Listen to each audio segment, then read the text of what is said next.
नमस्कार, मैं काजल निशा। बहुत जरूरी बात आज मैं करना चाहूंगी आपसे। मैंने जब भी वीडियो बनाए, जो भी कहा, हमेशा सच हुआ। क्या गलत कहा मैंने भाजपा के लोगों को लताड़ना शुरू किया, उनको उन्हीं की भाषा में जवाब देना शुरू किया, तो लोगों ने क्या कहा मुझे? शालीनता से बात करो, ऐसी भाषा का उपयोग मत करो, ये सही विचार नहीं है, इस तरह से तुम ताना नहीं मार सकती, इस तरह से तुम नहीं बोल सकती। क्यों भाई? अब पता चला सबको। अब पता चला कि बड़ी बड़ी टीवी डिबेट में भी, बड़ी बड़ी चैनलों में डिबेट में भी कांग्रेस की प्रवक्ताएं अब क्या बोलती है?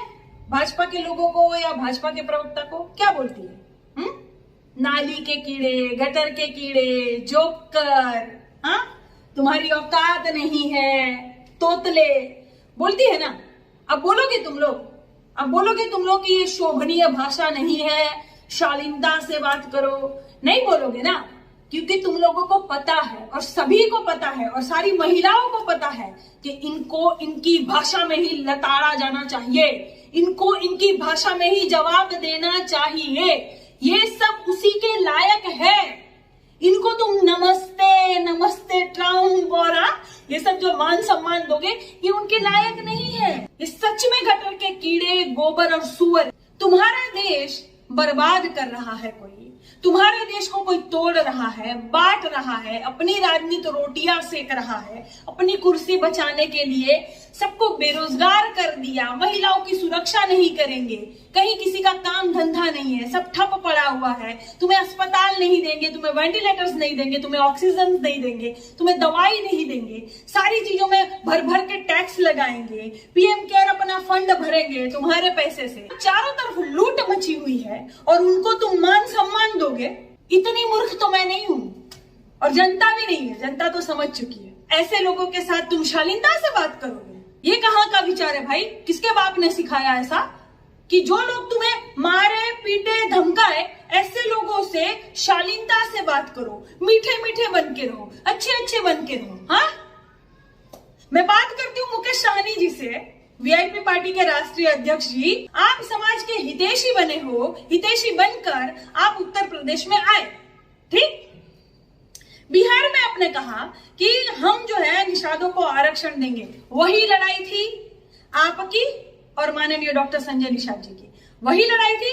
क्या हुआ? बिहार में आप आरक्षण दिलवा पाए? दिलवा पाया? नहीं, ठीक। आपने कहा बिहार में नहीं दिलवा पाए, उत्तर प्रदेश में दिलवा पाएंगे। उत्तर प्रदेश में आए, करोड़ों खर्चा किया आपने, लॉन्चिंग करने के लिए करोड़ों खर्चा कर दिया। मैंने पहले ही कहा था कि इतना खर्चा आप निषाद समाज के लिए करते ना, तो निषाद समाज आपको पूजता मानता। किसी महिला के लिए, बेटी के लिए, उनकी पढ़ाई के लिए, उनको कन्यादान के लिए 10 घर का भी भला आप कर सकते थे, लेकिन नहीं। आपको तो भाजपा को खुश करना है ना। और क्या हुआ? भाजपा ने निषाद समाज की सशक्तिकरण का एक मिसाल, ऐसी एक महिला, वीरांगना, माँ दुर्गा देवी जिसे हम कहते हैं, वो है माँ फूलन देवी जी। उनकी मूर्ति नहीं लगने दी, उनकी मूर्ति आप लगवा नहीं पाए। आप समाज का भला करेंगे? या माननीय संजय निषाद जी समाज का भला करेंगे? माननीय संजय निषाद जी के मुंह से एक शब्द नहीं निकला। उनकी देवी, उनकी माँ दुर्गा देवी, माँ वीरांगना फूलन देवी जी की मूर्ति नहीं लगने दी और डॉक्टर संजय निषाद के मुंह से एक शब्द नहीं निकला। वो समाज का भला करेंगे या आप समाज का भला करेंगे? माननीय मुकेश सहनी जी, आपको एयरपोर्ट से बाहर निकलने नहीं दिया गया, आपको वापस भेज दिया गया और आप समाज का भला करेंगे। आप क्या खाक भला करेंगे समाज का? आप समाज की उन महिलाओं का भला करेंगे जो कुछ भी नहीं है, सामान्य महिला है समाज की, उनका भला करेंगे आप? आप जब दुर्गा माँ की मूर्ति नहीं लगवा पाए तो उन महिलाओं का भला करेंगे आप? कैसे विश्वास करूं मैं आप पर और कैसे भरोसा करे समाज आप पर? क्या आप उनका भला करेंगे? मंत्री होते हुए भी कुछ नहीं होते तो समझ में आता काजल निषाद आज कुछ भी नहीं है, फिर भी पूरे भारत की बात करने का दम रखती हूं मैं। लेकिन आप मंत्री है, वो भी किसमें? भाजपा की सरकार में सहयोगी पार्टी बनकर आप मंत्री हैं, फिर भी आप मूर्ति नहीं लगवा पाए। हाँ, इतना मान सम्मान आपका, लेकिन नहीं समझे आप लोगों को काजल निषाद बुरी लगती है लगे, लेकिन मैं वही कहूंगी जो सच है। मैंने हमेशा ही कहा है कि भाजपा सबको इस्तेमाल करने का काम करती है, और आज आपने देखा जहां आपकी जरूरत थी आपको इस्तेमाल किया, जहां डॉक्टर संजय निषाद जी की जरूरत थी उनको इस्तेमाल किया और बाद में फेंक दिया। आपसे काम तो ले लेंगे, आपसे काम ले लेंगे, सारा सब कुछ आपका इस्तेमाल कर लेंगे, लेकिन जहां आपकी बात आएगी, आपके समाज की बात आएगी, आपकी माँ दुर्गा रूपी वीरांगना फूलन देवी जी की बात आएगी, वहां ये लोग आपको एक कदम नहीं चलने देंगे। आप क्या खाक समाज का भला करेंगे? क्यों नहीं लगने दी फूलन देवी जी की मूर्ति? क्यों? कोई डर है? डर बैठ गया क्या अंदर छाती में? हाँ, कि इस महिला की मूर्ति हम कैसे लगने दें? इस महिला ने हमें धूल चटा दिया था, उनकी मूर्ति नहीं लगने दी और आप लगवा नहीं पाए। माननीय मंत्री जी बने हैं आप। मैं अभी भी कहती हूं, इस पद को लात मार दीजिए, आप लात मार दीजिए। ओम प्रकाश राजभर बनिए अपने समाज के लिए, कह दीजिए नहीं चाहिए तेरा पद मुझे। जब तू मेरे समाज की महिला की मूर्ति नहीं लगने दे रहा है, वो सिर्फ मामूली महिला नहीं थी, वो हमारी दुर्गा थी, हमारी देवी थी, निषादों की देवी है, थी और रहेगी।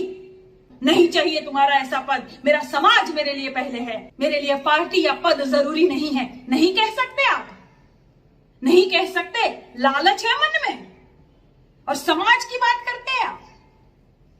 वो फूलन देवी जी जो हमेशा अपने भाषणों में कहती थी कि बीजेपी के लोगों तुम लोग सुन लो, तुमने मुझ पर अत्याचार किया है, वो बीजेपी को बिल्कुल नहीं चाहती थी। उस बीजेपी की पार्टी में, उस बीजेपी की सरकार में उनकी हत्या होती है, उस बीजेपी की सरकार में उनका हत्यारा खुलेआम बरी हो जाता है। मामूली बात है क्या वीआईपी बंगले पर जाकर किसी को गोली दागना? किसकी शाय पर हुआ था ये? सोच नहीं पा रहे हो आप, और आप समाज का भला करोगे? फूलन देवी जी की मां, जनेता, जननी, ऐसी शक्ति को जिन्होंने पैदा किया, वो कह दे रही है कि भाजपा जो है मेरी बेटी की हत्यारन पार्टी है, फिर भी आप भाजपा में विलय कर रहे हो, फिर भी आप समझ नहीं पा रहे हो आप समाज का भला करोगे। और माननीय डॉक्टर संजय निषाद जी तो एकदम चट्टू बन गए, मुंह से एक शब्द नहीं निकल रहा अपनी देवी के लिए, और समाज का भला करेंगे ये लोग। अरे मैं काजल निषाद पूरे भारत की बात करती हूँ, लेकिन तुम लोग तो सिर्फ समाज की बात करते हो ना, तो तुम लोग समाज का भला नहीं कर पाते हो। कैसे कोई महिला समाज की तुम पर भरोसा करे कि तुम लोग सुरक्षा करोगे, जब अपनी देवी की मूर्ति नहीं लगा पा रहे हो? इतना दम, इतना ताकत नहीं है तुम्हारे अंदर। अभी भी कह रही हूं, भाजपा जो है वो सबको इस्तेमाल करने का काम कर रही है। अरे पूरे भारत को इस्तेमाल कर रही है वो, समाज तो इतना सा है। लेकिन नहीं, काजल निषाद सच बोलती है, बुरा लगता है, तीर लगता है ना छाती में, लगना चाहिए, क्योंकि काजल निषाद हमेशा सच के साथ खड़ी है। जो सच है वो सच है, इसीलिए कह रही हूं कि जो डरेगा वो मरेगा और जो लड़ेगा वो जीतेगा।